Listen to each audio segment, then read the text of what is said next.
Good morning. तर आज आमच्या एक्झामचा सेकंड डे होता. तर ह्या लोकांनी वडापाव आणले होते सकाळी खाण्यासाठी. मी काही वडापाव खात नाही, सो मी फक्त चहा घेतला होता. त्यानंतर गेलो होतो क्लासरूममध्ये. एक्झाम झाली, घरी चाललो होतो, तर उसाचा रस पिण्यासाठी थांबलो होतो. आणि ह्या लोकांची तर वेगळीच मस्ती चालू असते कायमच. आम्ही ठरवलं होतं की कोहिनूर मॉलमध्ये जायचं, थोडंसं फिरायचं होतं, शॉपिंग करायची होती. राम आणि स्वाती दीदीला पण कॅब घ्यायची होती, सो त्यांनी कॅब वगैरे घेतली, थोडीशी शॉपिंग केली. नंतर आम्ही गेलो होतो गेम झोनमध्ये, कारण आम्हाला काही गेम्स खेळायच्या होत्या. तर आम्ही तिथे जाऊन असं ठरवलं की आपण ट्रॅम्पोलियन पार्कमध्ये जायचं. सो सगळ्यांनी पहिले सॉक्स वेअर केले, आतमध्ये एंट्री केली आम्ही.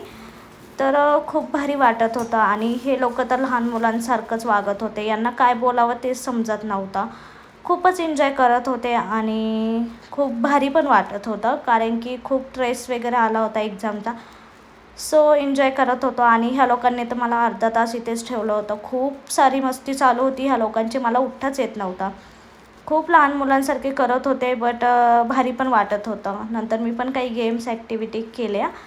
नंतर काही सॉंग्स लागले होते आणि सगळे डान्स करत होते, पण ॲक्च्युली मला फक्त महेशचा डान्स आवडला होता, सो मी फक्त त्यालाच घेतलं होतं व्हिडिओजमध्ये.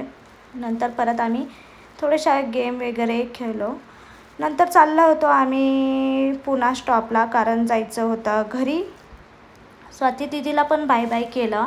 नंतर महेश आणि रोहित पण एकमेकांना बाय बाय करत होते. आणि खूप टाईमने आम्हाला फायनली पुन्हा बस भेटली आणि आम्ही सगळ्यांना बाय बाय केलं आणि आम्ही चाललो होतो घरी. मी पण शिरूरमध्ये उतरले, त्यानंतर अपेक्षाला बाय बाय केला.